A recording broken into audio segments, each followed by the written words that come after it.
Programang ito ay rated SPG. Striktong patnubay at gabay ng magulang ang kailangan. Maaaring may masiselang tema, lengguwahe, karahasan, sexual, horror o droga na hindi angkop sa mga bata. Mga kapamilya, kahit anong kaartehan ang gawin ni Lena ay talagang wala na siyang magagawa para sumama kay Rigor dahil tanging ang legit family lang ang pwedeng pumunta sa pining ni Rigor. Kaya naman sa tulong ni Roda ay muling nanumbalik ang ganda ni Marites, habang si Tanggol naman ay nasundan na sina Pablo sa kasino ng walang nakakaalam at para hindi makilala ay nagawa niyang magtakip ng muka at iwasan ang mga CCTV sa building. Napahiya naman si Lena nang magkasagutan muli sila ni Marites. Ayon kay Marites, hindi isinama si Lena dahil dapat lang itong itago sa pagiging kabit nito.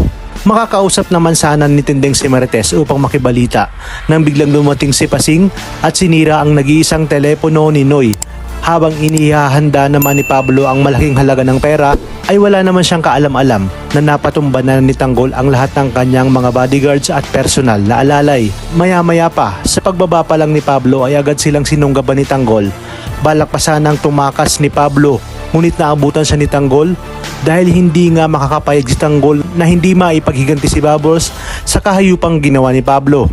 At di kalaunan ay tuluyan nang nabawian ng buhay si Pablo at ang mga dapat nating abangan.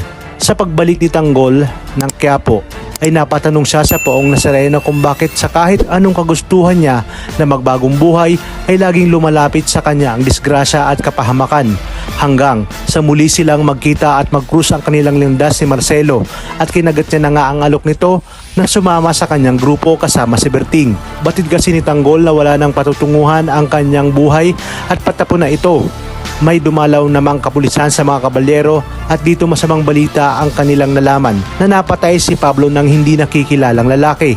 Muli namang makikita ni David si Pablo at dahil mainit ang ulo ni Tanggol ay hindi na nga siya makakabigil na patulan ang tukmol na si David. Talagang kapanapanabik ang mga susunod na tagpo sa teleseryeng ito. Kaya naman sabay-sabay natin itong pakaabangan. At kung bago ka pa lamang sa aking channel, sana huwag kalimutang mag-like at subscribe. Pindutin ang notification bell para updated kayo palagi. Maraming salamat sa inyong panonood at hanggang sa muli, kapamilya.